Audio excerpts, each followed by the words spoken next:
What's up, guys? We're here for the final conference of E3 2017. It's the PlayStation conference. It's the big ending to the whole night. It's been a long day, and I have to say this PlayStation conference blew my hair back for many reasons. And we're gonna dive into it right now. And as per usual, we're gonna start with David. David, tell us what blew you away and what you were maybe a little disappointed about. Well, let's get the disappointment out the way as I always do.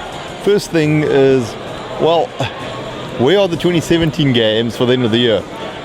So that's the only thing I'm not too sure about. There was a lot of good stuff, which we'll get to in a bit, for 2018, so it's looking good. Yeah. But 2017 has me wondering. It's like we had some good stuff from Sony. Yes. Do not get me wrong. I mean, the first part of the year the first half of the year was a Sony year. Yeah. But it's just surprising. We didn't see Gran Turismo. Gran Turismo is missing. Yeah. We'll see it in 2039 or something. But at this point, if you're lucky. If we're lucky, so we'll find out. Maybe it's still on schedule, but it's just weird. It's got a bit quiet.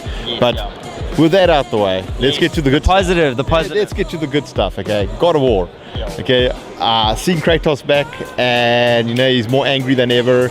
It looks like he will be playing as a son as well, It's a bit of a Last of Us vibe with like Joel and Ellie. Yeah, you can see there's definitely they're playing on the relationship between the dad and son scenario. It's just looking as violent as ever, and I like the sort of direction they've gone with it. We knew what it was about, but now we have a good understanding exactly where it's going.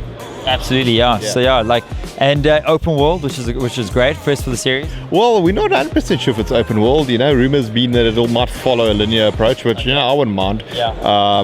If you take a look at Uncharted and Last of Us, two of the best games you can buy, and they're linear as can be. So people always gone about, oh no, we need open world. It's like not always. So let's see what the story might be. Besides that, Spider-Man, yes, it's looking very good, and that was their big finish. Yeah, that was the big ending, and looking at it, I remember seeing it. What was it, a year or two ago? And we thought to ourselves, that's never possible. That's just not graphically possible. And now you see it running, and I mean, there were the sections where he was running through the building with explosions going off all over the show.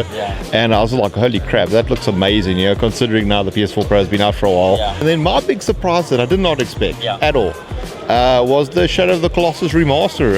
It came out of left field. Look, I mean, there are many remasters on the PS4. Everyone knows that by now. But I'm not going to complain about Shadow of the Colossus. So that's for sure. That was a nice little surprise. Yeah, it was, dude. And I mean, my last thing I'm going to quickly mention is Detroit Become Human. I do think it's going to be actually pretty good. David Cage, he knows his stuff. I know a lot of people didn't like Beyond Two Souls, but I have a good feeling about this since they launched that tech demo back in the day. It's looking good. It is looking good. From your side.